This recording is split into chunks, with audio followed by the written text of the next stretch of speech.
Praise the lord, హల్లెలూయా. మన ప్రభు అయిన యేసుక్రీస్తు నామం పేరట ఈ ఉదయకాల సమయంలో మార్నింగ్ లవర్స్ ద్వారా యేసయ్య ప్రేమ గల మాటలు మీకు అందించడానికి ప్రభు ఇచ్చిన శ్రేష్టమైన కృపకే సమస్త ఘనత మహిమ ప్రభావం కలుగును గాక. దేవుని బిడ్డలారా, ఈ సోమవారం ఎలా ఉన్నారు? ప్రభు కృపలో నిన్నటి ఆదివారం సంతోషంగా గడిచిపోయిందని, ఆనందంగా ఆశీర్వాదాలతో మేలుతో గడిచిపోయిందని మిమ్మల్ని బట్టి దేవునికి స్తోత్రాలు చెల్లిస్తూ ఉన్నాను. కుటుంబ పరిస్థితులు ఎలా ఉన్నాయి? కుటుంబంలో దేవుని కాపుదల, దేవుని భద్రత అనుభవిస్తున్నారా? మనల్ని ప్రేమించిన దేవుడు ఎప్పుడు విడిచిపోయే దేవుడు, మర్చిపోయే దేవుడు కాదు. తన పిల్లల కొరకు ఎంతవరకైనా ఆయన తన కృపను విస్తరింపచేసేటటువంటి దేవుడు. మన కుటుంబాలకి ఆయన కాపుదలను ఇచ్చేటటువంటి దేవుడు. అందుకని కుటుంబంలో నిత్యం ప్రార్థన అనేది ఉండాలి. ఏబు కుటుంబం చుట్టూ దేవుడు కంచె వేశాడు. నా ప్రియ దేవుని బిడ్డలారా, తన పిల్లలకి తన కుటుంబానికి దేవుడు కంచె వేశాడు. ఎందుకని?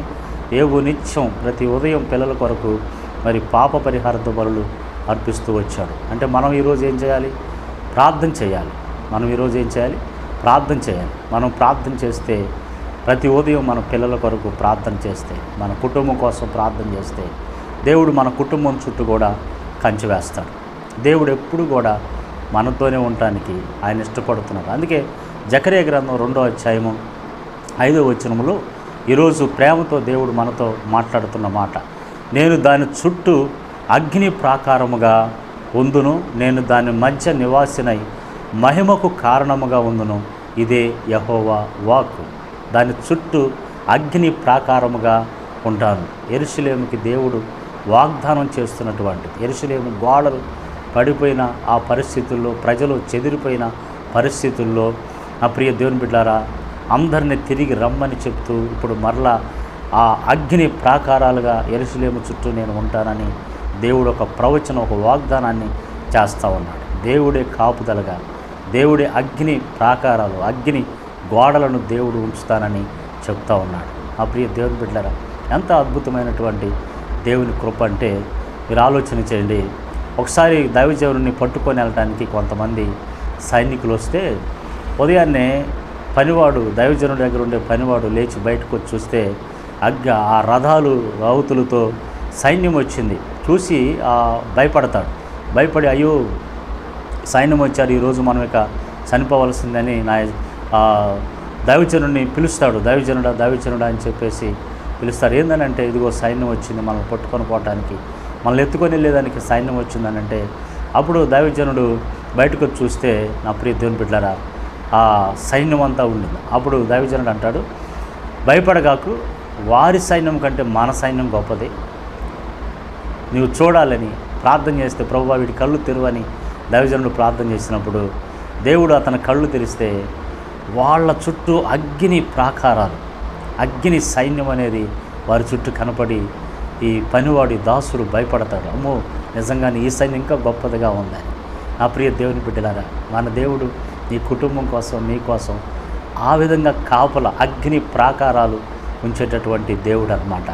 చూడండి, ఒకసారి ఒక మిషనరీ యాత్రికుడు చాలా కడపత్రికలు గోతాల్లో వేసుకొని మిషనరీ సేవ కొరకు వచ్చి ఆయా ప్రాంతాలు తిరుగుతూ ఆయన ఒక అడవిలో మరి తన ఒక నివాసాన్ని ఏర్పాటు చేసుకొని అక్కడ నుంచి పగలంతా కూడా సువార్త పత్రికలు పంచి రాత్రి వచ్చి ప్రార్థన చేసుకొని ఆ చెట్ల కిందే అడవిలో పండుకుంటూ ఉండేవాడు.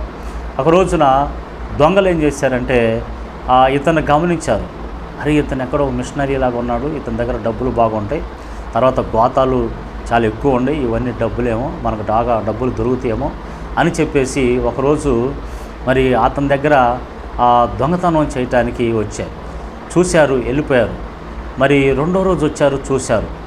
3వ రోజు వచ్చేసరికి నా ప్రియ దేవుని బిడ్డలారా, మరి అతను దొంగతనం చేయటానికి అనుకూలమైనటువంటి వాతావరణం కనిపించింది.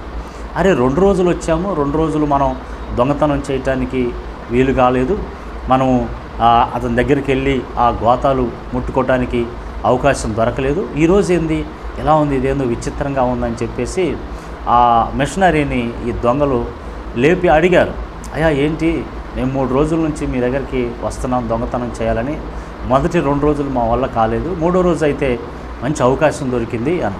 ఏం జరిగింది అని చెప్పేసానంటే, మొదటి రోజు 2 రోజు మేము వచ్చి చూస్తే నీ చుట్టూ అగ్ని మండుతూ ఉన్నది.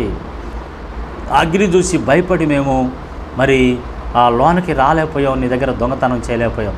ఈరోజైతే మరి అగ్ని చుట్టూ మండకుండా కొంత గ్యాప్ పడుతుంది నీ దగ్గరికి లోనకి రావడానికి, కొంత గ్యాప్ ఒక ద్వారంలాగా గ్యాప్ పడుతుందని.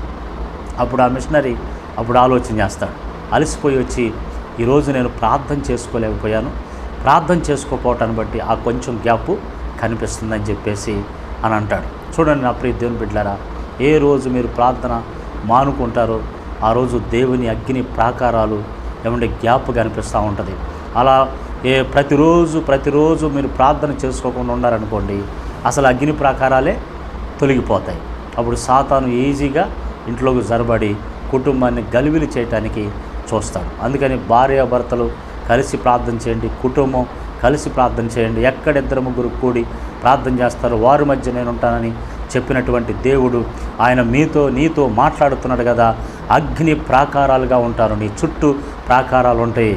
దేవుడు అగ్ని ప్రాకారాలు, సాతాను రావటానికి, మనుషులు రావటానికి, ఆపదలు రావటానికి, కీడులు రావటానికి, విషపులుగులు రావటానికి ఏ అవకాశం లేకుండా దేవుడు ఒక అగ్ని కంచిగా ఉంటాడు. నా ప్రియ దేవుని బిడ్డలారా, విషపురుగులు వస్తే కాలిపోతాయి, సాతానులు వస్తే కాలిపోతాయి, శ్రమలు వస్తే కాలిపోతాయి. నా ప్రియ దేవుని బిడ్డల వేదనలు వచ్చి కాలిపోస్తాయి. అగ్ని ప్రాకారాలు దేవుడే, వారి మధ్య నేను నివాసినై ఉంటాను, మహిమకు కారణంగా ఉంచుతానని చెప్తున్నాడు. ఈరోజు అదే దేవుడు నీతో మాట్లాడుతున్నాడు. నమ్ము, విశ్వసించు. నీ కుటుంబం చుట్టూ ప్రాకారాలు ఉండయో లేవో ఒకసారి పరిశీలన చేసుకొని పరీక్షించుకొని ఈరోజు నాతో ఈ ప్రార్థనలు ఏకీవచ్చు. సర్వకృపానిధికి యేసు ప్రభువుని గొప్ప నామాన్ని బట్టి స్తోత్రాలు. ఈ మాటలు వింటున్న బిడ్డల కుటుంబాల్లో నాయన అగ్ని ప్రాకారాలుగా ఉంటారని మీరు వాగ్దానం చేశారు. మా కుటుంబాల్లో ఆ విధంగా మీరు ఉండండి. ఈ మాటలు వింటున్న బిడ్డల కుటుంబాల్లో మీరు అగ్ని ప్రాకారాలుగా ఉండండి. దుష్టుడికి చోటు లేకుండా సహాయం చేయండి. కుటుంబాల్లో కాపుదల భద్రత ఇవ్వమని యేసు నామములో ప్రార్థిస్తున్నాం తండ్రి. Amen, amen, amen.